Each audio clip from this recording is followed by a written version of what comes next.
Hello, beautiful soul family. Rebecca here, your vibe mentor. And this continues to be the space for conscious, purpose driven entrepreneurs who are looking to remove the blocks that hold them back from their purpose so they can manifest abundance through it. Welcome to Monday Magic Intuitive Energy Reading, one of my favorite days of the week because I love being intuitive and tapping into the energy and delivering these messages for you. It is always so helpful to know that others are experiencing something similar. It reminds us that we're not alone. And sometimes it softens the blow of things that we're experiencing, or sometimes even provides inspiration or hope for what could come soon. So I do like to say that not everyone's going to be experiencing the same thing. There's always different energy available for those of us who are in similar situations or in an earlier or later stage. And so it just depends on where you're at. But oftentimes I do find that people do experience what I am experiencing in a general time frame or similar vicinity of this time, right? So I always like to give a recap as well. Last week was pretty fun. I thought that the energy was very delicious and exciting. It had that Sagittarian quality since we had the Sagittarius strawberry full moon. It was a fun experience. I can't say that many full moons are fun. So that's nice to have a break or a change of pace. It felt very joyful and even the night of, so for us it was Saturday night. We had family over and we had a bonfire and s'mores and all that fun stuff, but then after that at 10:30, 11 o'clock at night, I still was not ready for bed, and so I cleaned the house and I was vacuuming, and that's very unusual for me. I joke I turn into a pumpkin at 9 o'clock. I like to get my sleep, and so it was fun energy, very energizing, very productive. And so I think quite a few of our people in our community felt that as well, which was always a nice echo when you hear others are experiencing something similar, right? It felt very nourishing, that it was nurturing or beneficial, or as if I felt fed, that the energy was very regenerative, I think is a good way to put it. Unusual again for a full moon. Solar energy wise, we continue to have a pretty steady stream of C flares and M flares here and there. Nothing major again this week, which is a nice break. Although some of the chatter is really around. It used to be that we felt that these moments of ascension or these moments of downloads or clarity or amplified energy, they used to be sporadic. I would say more breaks in between and more times of normalcy. And then, a burst would come and you'd feel like, oh, okay. And then we'd get through it and we'd go back to normal for a while. Well, now it's feeling more like it's just this consistent flow of constant upgrades, constant insight and awareness and connection and growth. And I personally like that, but it can be tiring on the body. And that's kind of how my Sunday felt. It certainly had something to do with being up late, later than normal. But beyond that, there was more of sort of a decompression that happened after the full moon. And again, I like that I get to coach people and hear from clients or community members how they're feeling, because it does echo what I'm experiencing and reminds me I'm not alone in this. It's not just me. If you experienced a difficult childhood or a toxic relationship that gave you any flavor of complex trauma, it is very common for us to blame ourselves. Again, I say this all the time, but I think the whole world is dealing with something similar to complex trauma. Whether or not we could call it the little t doesn't matter. But we have a tendency to blame ourselves, right? So if I'm struggling, if I'm tired, if I feel fatigued, if I feel frustrated, if I feel whatever the lower emotion is, we tend to blame ourselves. What did I do wrong? And that is, again, a very common trauma response. So that's part of the reason why these videos can be so helpful, is to remind you you're not alone in this, and it's not just you, right? So the decompression or the tiredness or the fatigue sort of set in on Sunday.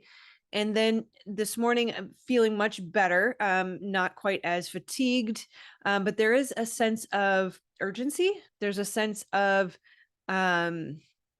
excitement and anticipation, but I'm not quite sure over what. And that's a continued theme that has been with us for a few months now, maybe even for 6 months now. This sense of something's coming, something's coming, something's coming. And I do also take into account of what is the collective experiencing. It's certainly in our town, it's the last week of the school year. Of course, that's going to vary based on location, but so my whole entire town is feeling, excitement, but yet pressure over the end of the school year. And yeah, it's a little bit of anxiety. There's just a sense, and I know it's not mine because there's not anything that would make me feel concerned or worried or anxious.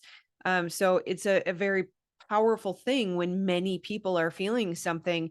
We're not able to escape it, right? So I'd be curious to hear from you. Are you also feeling that sense of urgency and anxiety? That kind of question of, should I be feeling this? What am I really, anxious about? And so some of the recommendations that came through around sort of how to work through this is of course staying grounded. That's always on the list. Holding the light, remembering that we are here as conductors of energy, that we can assist in the process of transmuting the energy. And I think this is why grounding was so important, is as we ground, we help dissipate the intensity of what the collective is experiencing. We become the stabilizer, if you will, right? So transmuting, raising our energy, raising our vibration, keeping our eyes on the divine, focusing on the priority at hand can really sort of narrow the vision. It reminds me of, one of the tips as a speaker, if you're up on stage, you're not supposed to scan the crowd. So if you're scanning the crowd, what you're telling the brain is there's a lot of people out here and there's a lot of things I have to worry about.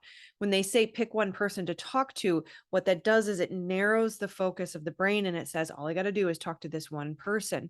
And that can be a very helpful tip in this energy, that if you're worried about what you have to do tomorrow and the next day and next week and next month and all summer long and all these things, or all season long, depending on where you are in the world, then you'll feel that overwhelm, right? And that was the next piece of information, is don't let the overwhelm in as if it was a choice, right? That we can tell ourselves a story about all the things I have to do and it's so much pressure, and then we'll create this battle fatigue, and the mind tends to spiral in its negative loops around problems.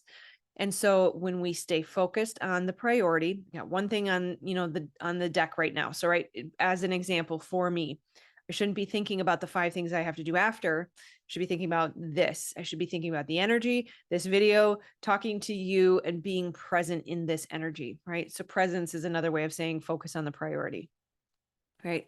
And that's how we prevent the overwhelm from getting in.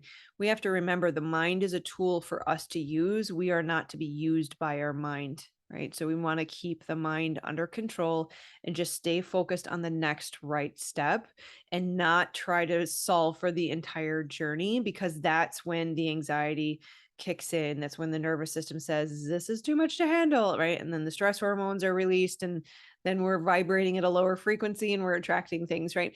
And I don't want to say it from a sense of you need to worry about what you're messing up necessarily, but rather we who are aware are assisting others by grounding into presence and focus on priority and transmuting and staying elevated, so that we are not contributing to a collective challenge and creating more of a challenging energy, right? The other piece of guidance that came through, again, this is not rocket science, right? It's not difficult to figure out, but it's more challenging to actually do. We know, right? I know this already. We know the things we're supposed to do with our intelligent brain, but do we embody the actual wisdom and knowledge of grounding, water, rest, a healthy diet, things of that nature, exercise, right?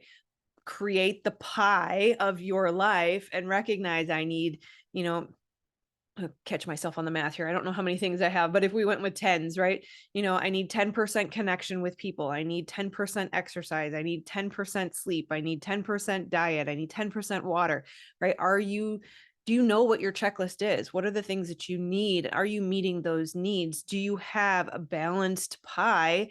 And are you ensuring that all those needs are met, right? So the guidance that came through was rest when you're tired. Recognize that the mind will want to tell you this story about all the things you have to do, and it will want to hyperfixate on the massive to-do list that's going to create the overwhelm. But really, at the end of the day, the divine is in charge of time. The divine is in charge of all that you will accomplish. You're right where you need to be. You will get everything you need to get done. And if something doesn't get done, it didn't need to be done, and it'll be okay, and you'll figure it out. And then then it brings it back to the trust in yourself and trust in the divine, right?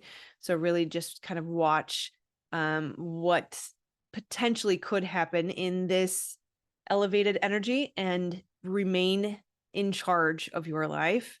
Your mind, your body are all within your full control, as long as you learn how to do it and embody the knowing and the wisdom that you have in your smart brain. We need to bring it down to the body, right? All right, so that's all I have for you today. We're going to keep it short and sweet. Today is the second to last day. We are down to like 36 hours before the doors close for the More Than Enough Mastermind and Trauma Spotting certification. So I want to remind you, this is the condensed version of what I know clients need. After 2 years of coaching people, I have seen all of the different major flavors of the trauma responses that show up. And so each week we will be targeting one of the key trauma responses that keep you blocked, that keep your abundance from flowing, that keeps you from starting your purpose-driven business. And also, on top of that, you will not only be healing those wounds, removing those blocks, but also learning how to do trauma spotting through source tapping so that you can become a certified test or trauma spotting practitioner. This is world changing. We are starting a movement, and this is the first round. So do not miss out. It is going to be epic. It's a hybrid event. So you will get one-on-one sessions with me. You will also cross heal each other in practice sessions. You will have a course on trauma, essentially the 101. What is it? How to spot it? What does it do in the brain? What does it do in the body? What are the common trauma responses? How do we reprogram it? How does it connect with the chakras? You'd be surprised how the somatic responses show up in the body. I'll cover all of that in one course. And then additionally, at the same time, you're going through how to do trauma spotting through source tapping. So you will learn how to become a practitioner of the trauma spotting through source tapping healing method. So 36 hours, don't miss out. We would love to see you there. Link below. Otherwise, I will see you guys on the next video. Namaste, my friends. Take care. I love you.